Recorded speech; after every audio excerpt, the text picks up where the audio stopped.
Good morning, students. So we are going to discuss the further topics. Now we have to discuss about rate of expression and rate constant. ठीक है ना? Rate of expression and rate constant. ये क्या होता है rate of expression और क्या होता है रेट कांस्टेंट? ठीक है ना? तो जो भी रेट ऑफ रिएक्शन होता है जो कि इन terms of the concentration of reactant होता है, ठीक है ना? अगर आप रेट ऑफ रिएक्शन आप इन टर्म्स ऑफ क्या लिखते हो, इन टर्म्स ऑफ रिएक्टेंट लिखते हो, ठीक है ना? ठीक है ना?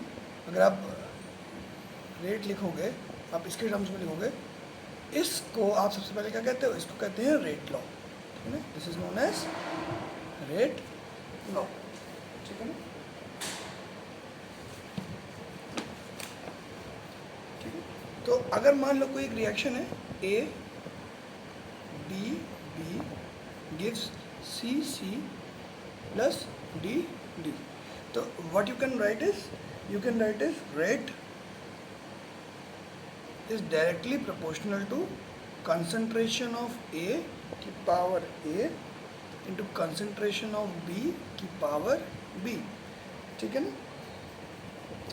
और इस रेट को हम क्या करते हैं, बराबर कर देते हैं के इंटू ए की पावर ए इंटू बी की पावर बी, क्योंकि मैंने क्या किया है, ये रेट लॉ लिखा सबसे पहले, ठीक है ना?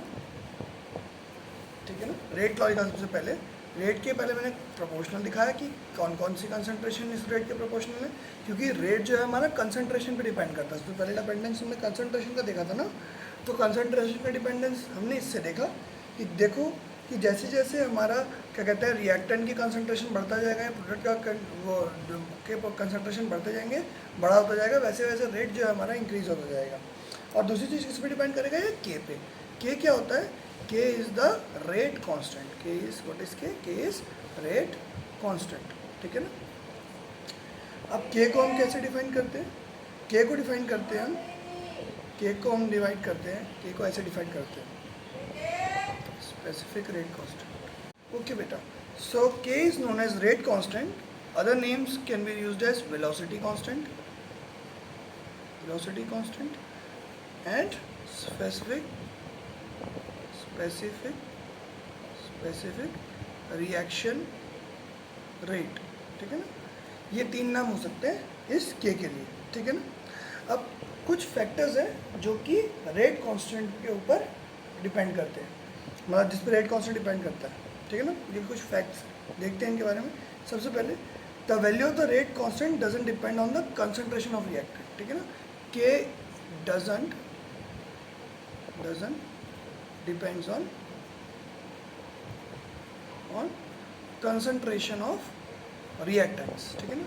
तो कंसन ये जो हमारे रिएक्टेंट्स की कंसंट्रेशन है उसके ऊपर के डिपेंड नहीं करता है, ठीक है ना? वैल्यू ऑफ रेट कांस्टेंट जो है हमारी, वो जो है बढ़ती है जैसे जैसे टेम्परेचर बढ़ता है, लेकिन that means K is directly proportional to temperature, ठीक है ना? तो ये है तो कांस्टेंट, लेकिन ये टेम्परेचर के साथ चेंज होता है, ठीक है ना? दिस रेट जैसे आपने अगर टेम्परेचर बढ़ाया तो रेट फास्ट हो जाएगा, सीधे सीधे पता हमारा रिएक्शन फास्ट होगी, तो टेम्परेचर साथ ये बढ़ता है रेट कांस्टेंट। सेकंड इज जैसे जैसे कैटलिस्ट डालते जाते हो के की वैल्यू बढ़ती जाती है, ठीक है ना? के इंक्रीजेस विद कैटलिस्ट डालोगे तो के बढ़ेगा। कल मैंने इसको बात करी थी आपकी रेट ऑफ रिएक्शन पे, क्योंकि रेट ऑफ रिएक्शन किस पे बढ़ती है, जो रेट है रिएक्शन का वो बढ़ता है जैसे ही आप कैटलिस्ट डालते हो, क्योंकि जो के की वैल्यू है वो बढ़ जाती है, वो के पे डिपेंड कर रहा है हमारा रेट, ठीक है ना? और अलग चीज़, किसी एक रिएक्शन के लिए के कांस्टेंट एक टेम्परेचर पे है, ठीक है ना? और लेकिन उसी रिएक्शन के लिए अगर कोई और आइडेंटिकल कोई और कंडीशंस होगी, ठीक है ना, तो के की वैल्यू दूसरी हो जाएगी, ठीक है ना? अगर कंडीशन चेंज होगी, for example temperature pressure change हो गया, तो के की वैल्यू के is different for different condition in same reaction, ठीक है ना? सेम रिएक्शन में जो भी कंडीशन है आपकी वो डिफरेंट होने पे, अगर कंडीशंस डिफरेंट होगी,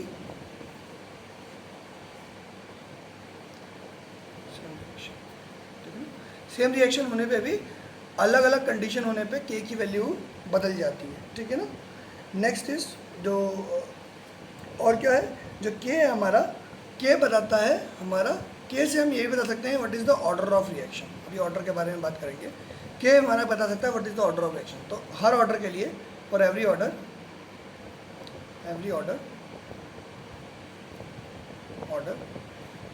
द यूनिट ऑफ के इज डिफरेंट। तो के की यूनिट है वो अलग रहती है हर ऑर्डर के लिए। नेक्स्ट इज, जितनी ज़्यादा वैल्यू होती है के की उतना ही फास्ट होती है रिएक्शन, जितनी कम होती है वैल्यू के की उतनी ही स्लो होती है रिएक्शन, ठीक है ना। तो ये तो हमें साफ समझ में आ रहा है क्योंकि रेट भी डिपेंड कर रहा है के पे, ठीक है ना। तो के की वैल्यू बढ़ेगी तो रेट बढ़ेगा, के की वैल्यू घटेगी तो रेट घट जाएगा। दैट मीन्स फास्टर रिएक्शंस के लिए के ज़्यादा होता है और स्लो रिएक्शन के लिए के कम होता है, इस वजह से रेट भी कम हो जाता है, ठीक है ना। तो अब हम क्या करते हैं, किसी एक एग्जाम्पल को लेकर रेट लॉ को डिफाइन करते हैं। तो कैसे क्या कहते हैं, रेट लॉ को डिफाइन करते हैं। रेट लॉ में भी defined as the expression in which the reaction rate is given in terms of the molar concentration of reactants, ठीक है ना। तो अगर मैं आपसे बोलूं कि आपके पास एक रिएक्शन है NO + O2 गिव्स NO2, ठीक है ना। इसको बैलेंस करने के लिए एक यहाँ पर 2 लगा देते हैं, एक यहाँ पर 2 लगा देते हैं, ठीक है।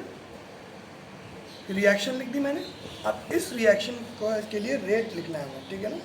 तो इस रिएक्शन के लिए ये क्या पाया गया कि जब भी कंसंट्रेशन ऑफ NO को हम डबल कर देंगे, क्योंकि यहाँ 2 लगा हुआ है, इसकी वैल्यू × 2 कर देंगे, ठीक है ना। तो हमें कितनी ऑक्सीजन यूज़ करनी पड़ेगी, ऑक्सीजन, और ऑक्सीजन को उतना ही रखा हमने, ठीक है ना। Oxygen and that of oxygen gap constant, the rate becomes, oxygen को उतना ही रखा, सेम रखा, तो रेट कैसा हो जाएगा, रेट बिकम्स 4 टाइम्स, ठीक है ना। इसका कंसंट्रेशन डबल करी तो रेट 4 टाइम्स होगी, ठीक है ना। तो इसका मतलब क्या है, जो हमारा रेट होगा वो किसके प्रोपोर्शनल होगा, NO के कंसंट्रेशन के स्क्वायर के। और यही मैंने रेट लॉ पहले इसके समय लिखते समय बोला है कि K is equal to A⁴ into O2। अब पहले जो रेट था और अभी जो रेट है वो, अब O तो चेंज हुआ नहीं, तो इस समय पर O का कंसंट्रेशन क्योंकि चेंज नहीं हो रहा है, तो इसके कंसंट्रेशन चेंज नहीं हो रहा है, तो इसकी वजह से कोई रेट पे इफेक्ट नहीं पड़ा।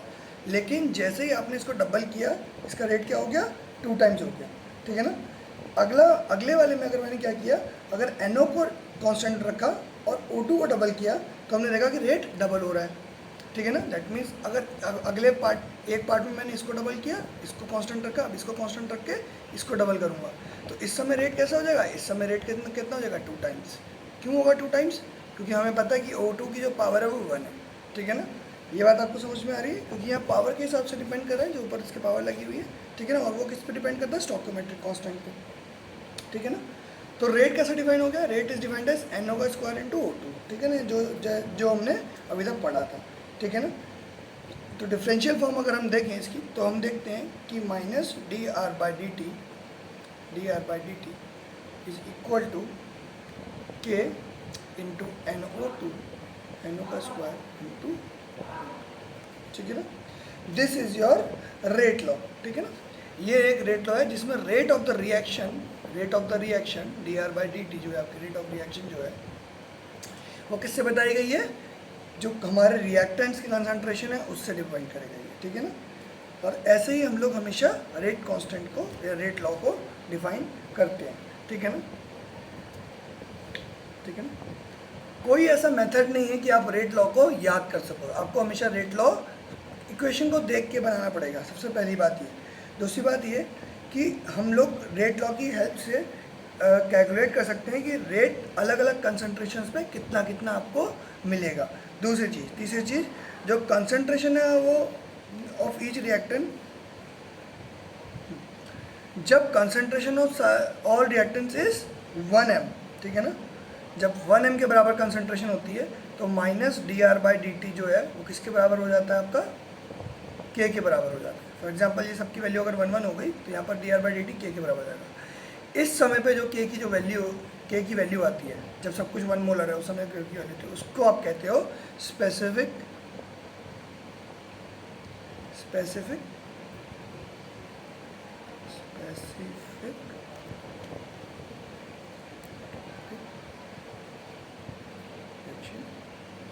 ठीक है ना। इसको आप क्या बोलते हो, स्पेसिफिक रिएक्शन कांस्टेंट। जब ये सब क्या इतना होता है बेटा, 1 मोलर के बराबर होता है, ठीक है ना। तो ये बात आपको समझ में आई। तो इसके लिए भी एक लाइन लिख सकते हो, रेट लॉ के लिए आप एक लाइन लिख लो, और एक लाइन लिख लो आप क्या कहते हैं कांस्टेंट के लिए, ठीक है ना। तो लिखेंगे rate constant is equal to rate of the reaction when the concentration of each reaction is 1 molar. इसके लिए लिख लिया स्पेसिफिक रिएक्शन कांस्टेंट के लिए।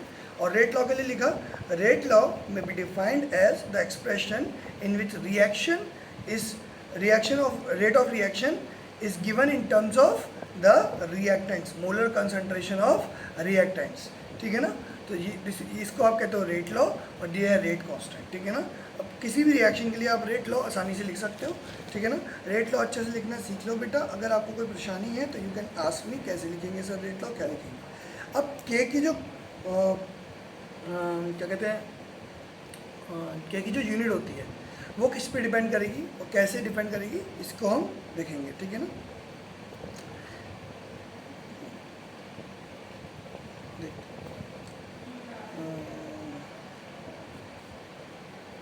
तो इसके लिए अब सबसे पहले हमें क्या पढ़ना पड़ेगा, ऑर्डर ऑफ रिएक्शन। तो ठीक है, देखते हैं हम ऑर्डर ऑफ रिएक्शन, ठीक है ना। ऑर्डर ऑफ रिएक्शन देखते हैं, ऑर्डर ऑफ रिएक्शन। तो ऑर्डर ऑफ रिएक्शन हम कैसे डिफाइन करते हैं, ठीक है ना। अगर आपको एग्जांपल्स और करने हैं तो आप मेरे को वीडियो में नीचे लिख के बोलना कि सर इसके रिलेटेड थोड़े से एग्जांपल्स और करा दीजिए, तो नेक्स्ट वीडियो में पक्का एग्जांपल्स और कराऊंगा। But you have to write, ठीक है ना, you have to write in video comment कि हाँ सर मेरे को ये जो है इसमें सीखना है सर, आप बता दीजिए, मतलब और मेरे को एग्जांपल्स देखने की मैं रेट लॉ कैसे बनाऊँ। तो I will tell you with some more examples, ठीक है ना। Till then we will continue with order of the reaction. तो order of reaction क्या है, order of reaction it is defined as it is equal to the sum of power, जैसे मैंने आपको उस दिन बताया था, sum of power of the concentration terms present in the rate law।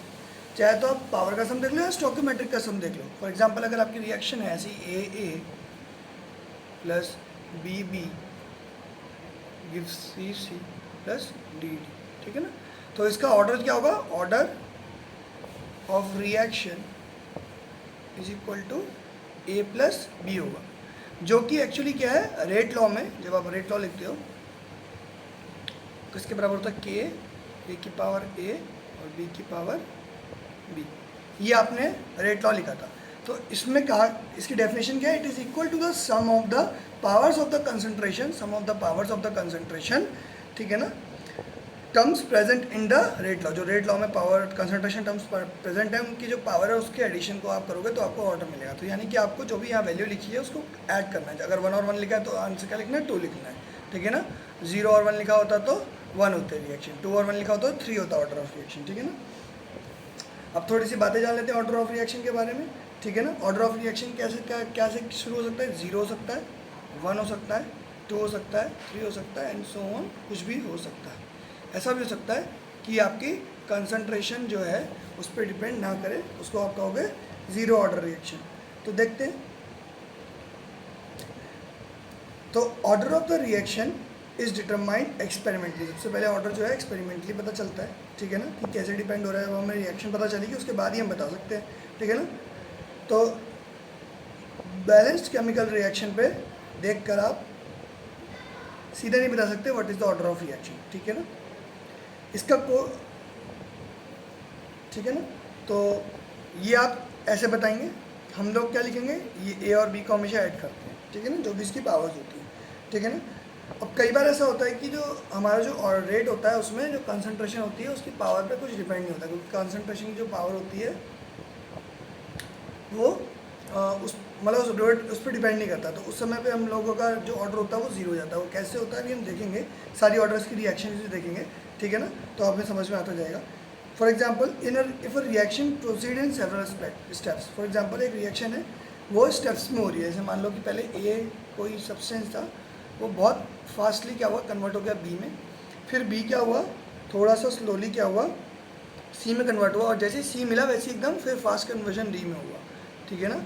तो फास्ट था पहले रिएक्शन, फिर स्लो रिएक्शन थी, फिर से फास्ट हो गई। ऐसे मान के चलते हुए एग्जांपल ले लेते हैं कि आपकी एक रिएक्शन थी वो ऐसे प्रोसीड हो रही है।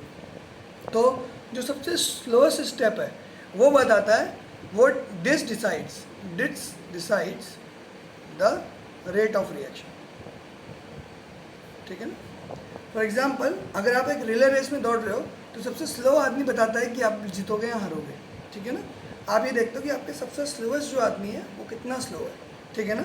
अगर चारों के चारों बराबर स्पीड में दौड़ने वाले हैं तो उनके चांसेस ज़्यादा होते हैं जीतने के। ऐसे ही यहाँ पर ऐसा है, जो रेट ऑफ रिएक्शन है जो फास्ट हो रही है वो तो नहीं बताते हैं, लेकिन जो स्लो हो रहा होती है रिएक्शन वो डिटरमाइन करती है कि रेट ऑफ फ्लो कैसा है। फॉर एग्जाम्पल एक कार फैक्ट्री है, ठीक है ना, एक कार फैक्ट्री है, ठीक है ना, उसमें एक इंजन क्या कहते हैं मैन्युफैक्चर होता है जिसके 4 पार्ट्स हैं, ठीक है ना, ठीक है ना। एक टायर हो गया, ठीक है, एक बॉडी हो गई मेन, ठीक है, और उसकी जो क्या कहते हैं डैशबोर्ड क्या कहते हैं जो एक्सेल हो गए वो सारी चीज़ें हो गई, ठीक है ना, और एक इंजन हो गया, ठीक है ना। ये टायर, इंजन, बॉडी और एक्सेल, ठीक है ना, 4 चीज़ें बन रही हैं। फॉर एग्जाम्पल जो इंजन बनने का काम है वो सबसे स्लो होता है।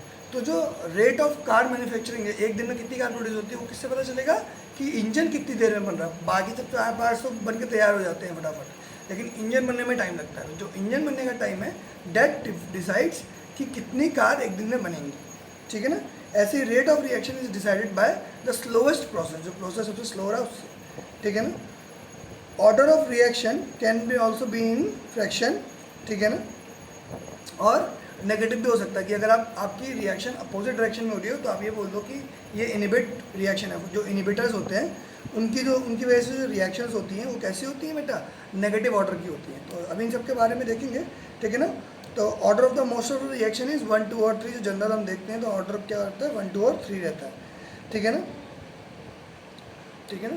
तो फर्स्ट ऑर्डर रिएक्शन की अगर मैं बात करूँ तो फर्स्ट ऑर्डर रिएक्शन कैसी होगी, उसमें क्या होगा, रेट जो होगा वो कैसा होगा, rate is directly proportional to K into जो भी एक रिएक्टेंट होगा उसके कंसंट्रेशन पर डिपेंड करेगी, उसकी पावर कितनी होगी 1। इस टाइप से आपका रेट लिखा जाएगा, ठीक है ना, इस टाइप से आपका रेट लिखा जाएगा, ठीक है ना। सेकंड ऑर्डर के लिए अगर मुझे रेट लिखना है, this is for first order. Second order के लिए मुझे रेट लिखना है तो रेट कैसा होगा, rate will be equal to K into A square, और R can be equal to K into A bracket B, ऐसा लिख सकते हैं, ठीक है ना। ये आपका हो सकता है रेट लॉ, ठीक है ना। नेक्स्ट इज ये this was for second order. Third order के लिए क्या होगा, रेट कैसे लिख सकते हो, 4 तरह के रेट लिख सकते हो, के ए क्यू, एक तो ये रेट हो जाएगा, ठीक है ना, और के इंटू ए स्क्वायर बी, ठीक है ना, के इंटू ए बी स्क्वायर, ठीक है ना, और के इंटू कंसंट रिएक्टेंट में कितने क्या कहते हैं कितने कंपाउंड्स हैं, 3, ठीक है ना, तीन रिएक्टेंट्स हैं। तो आपके पास लिखता हो के इंटू ए इंटू बी इंटू सी।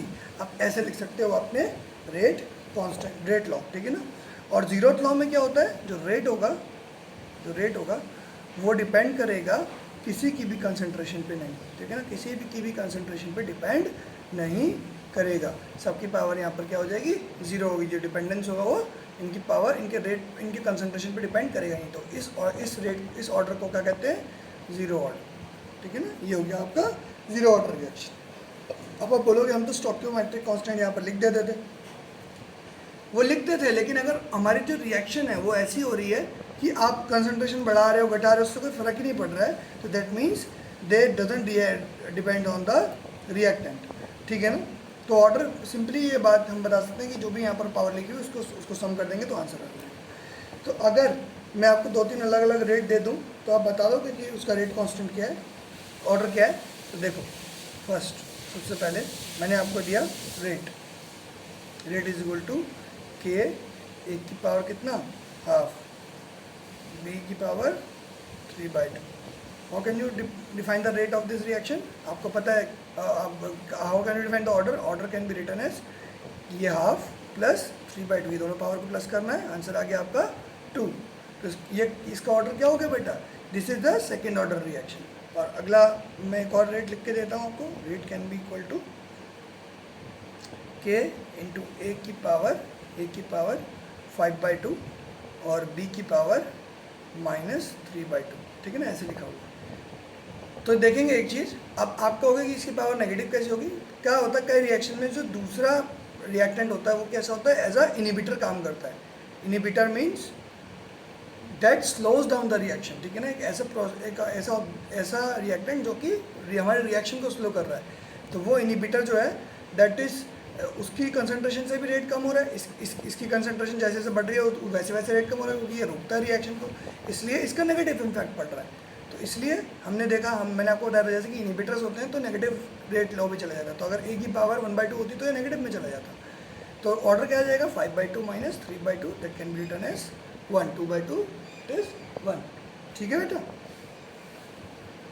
तो एलिमेंट्री रिएक्शंस जो होती हैं जिसमें क्या कहते हैं रेट ऑफ रिएक्शन सीधे सीधे उनके स्टोइकोमेट्रिक कांस्टेंट के बराबर होता है, उनको हम कहते हैं एलिमेंट्री रिएक्शंस। तो एलिमेंट्री रिएक्शंस वो होती हैं जिसमें क्या होता है हमारे पास रिएक्टेंट्स होते हैं जिनके स्टोइकोमेट्रिक कांस्टेंट सिंपल कांस्टेंट्स होते हैं 1, 1, ठीक है ना।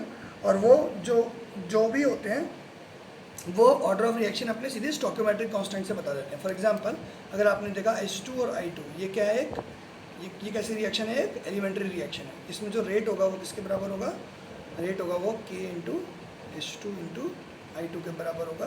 दैट इज इसका जो ऑर्डर है वो कितना होगा बेटा 2, इसका ऑर्डर कितना होगा 2, 1 + 1, इसकी पावर 1, इसकी पावर भी 1, ठीक है ना। कॉम्प्लेक्स रिएक्शंस, ये तो था हमारी एलिमेंट्री रिएक्शन, ठीक है ना। अब इसके बाद होती है कॉम्प्लेक्स रिएक्शन। कॉम्प्लेक्स रिएक्शन क्या होती है यहाँ पर देखते हैं, ठीक है ना। कॉम्प्लेक्स रिएक्शन, कॉम्प्लेक्स रिएक्शन वो रिएक्शन होती है दैट टेक प्लेस इन 2 और मोर स्टेप। फॉर एग्जांपल आपने HBr बनाना था, ठीक है ना। तो पहले आप क्या करोगे,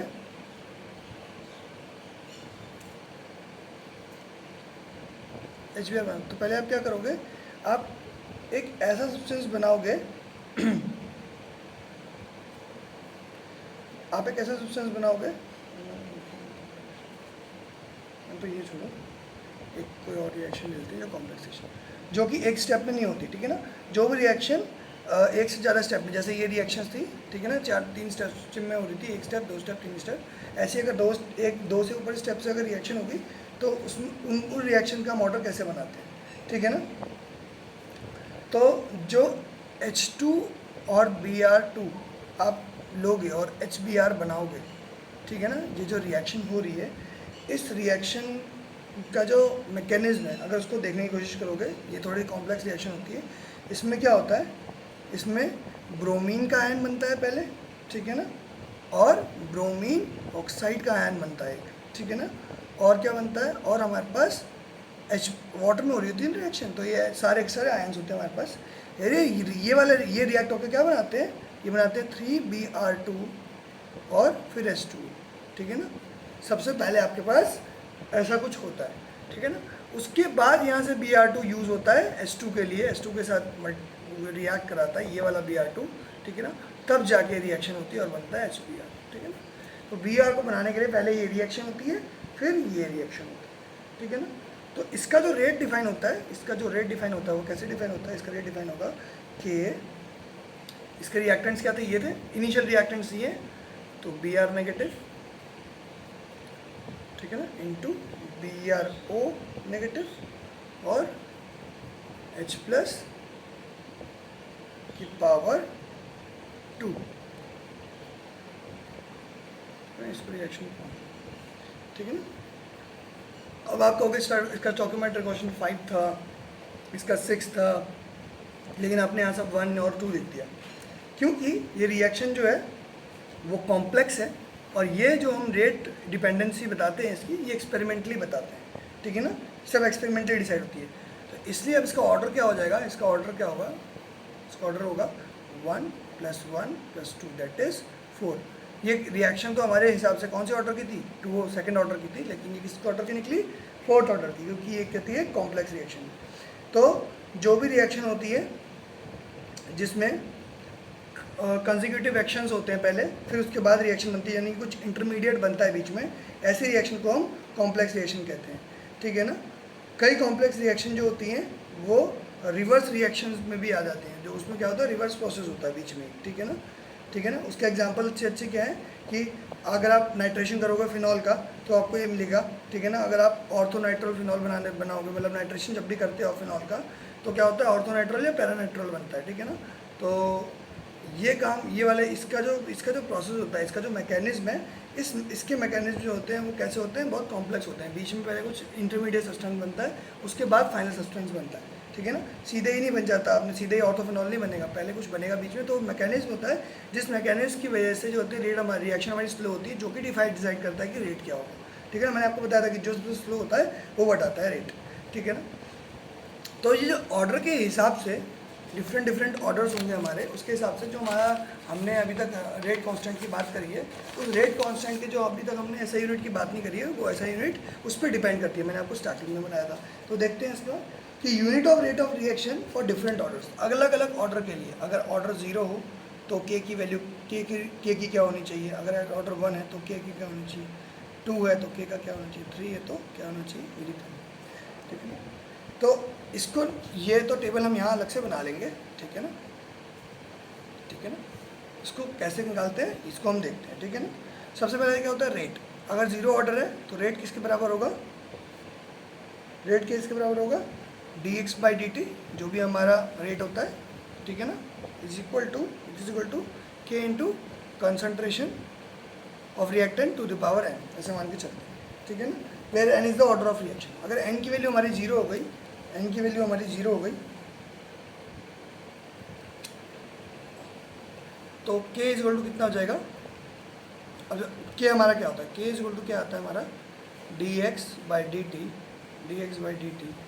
into 1 concentration to the power n, ठीक है ना, ऐसे लिख सकते हैं। ये जनरल के लिए निकाल रहा हूँ, इसमें n की वैल्यू अलग अलग डाल के 0, 1, 2 डाल के हम लोग k की वैल्यू निकाल सकते हैं। तो k यहाँ पर क्या होगा, देखो dx/dt क्या है, dx/dt क्या है, dx इज द कंसंट्रेशन और t is time. This is concentration पर टाइम, दिस इज कंसंट्रेशन पर टाइम इंटू 1 कंसंट्रेशन, ठीक है ना, टू द पावर n, ये लिखा हुआ।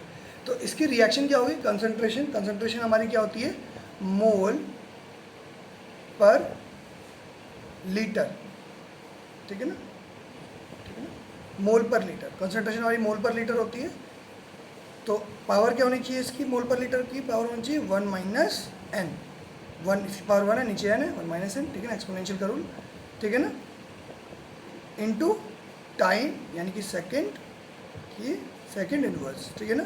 This is the SI unit of the rate constant, ठीक है ना। रेट कांस्टेंट की SI यूनिट जो होगी, इससे हमें पता चल जाएगा, इसको देख के हम बता पाएंगे कि हमारा जो रेट है, ये हमारा जो रिएक्शन है वो कौन से ऑर्डर की, इसको देख के बता सकते हैं। कैसे देखा सकते हैं, देखो जब n की वैल्यू 0 है, तो k की वैल्यू क्या आएगी, mole per litre to the power 1 into upon second inverse. तो k की यूनिट क्या आ जाएगी, मोल पर लीटर सेकेंड, ठीक है ना, मोल पर लीटर सेकेंड, ऐसे आप लिख सकते हो, ठीक है ना, ऐसे लिखिए। नेक्स्ट, अगर n की वैल्यू 1 हो जाएगी तो ये तो 0 हो जाएगा, 1 - 1 0, तो क्या रह जाएगा, सिर्फ 1/सेकेंड, ठीक है ना। अगर आपकी कंसंट्रेशन जो रेट लॉग कांस्टेंट की जो वैल्यू दे रखी है 1/सेकेंड में दे रखी है, तो आप सीधे बता दोगे कि ऑर्डर ऑफ रिएक्शन कितना है, 1। ऑर्डर ऑफ रिएक्शन अगर 2 हो जाएगा, n की वैल्यू कितनी हो जाएगी, 2, तो 1 - 2 इज -1, ये भी नहीं अपॉन में, ये भी अपॉन में, तो क्या आ जाएगा, यानी कि लीटर ऊपर और मोल नीचे, लीटर पर मोल सेकेंड, ठीक है ना, ये आप लिख सकते हो। जब भी सेकेंड लिख लेते हैं, इसका भी सेकेंड लिख लेते हैं, ठीक है ना।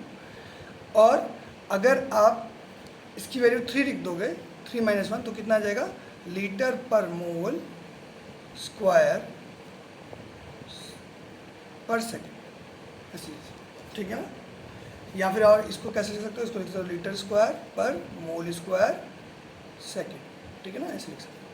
ऐसे ही जैसे जैसे आप ऑर्डर बढ़ाते जाओगे आप इसका जो रेट कांस्टेंट की वैल्यू है वो अलग अलग लिख सकते हो, ठीक है ना। तो आपकी ये डिपेंड करती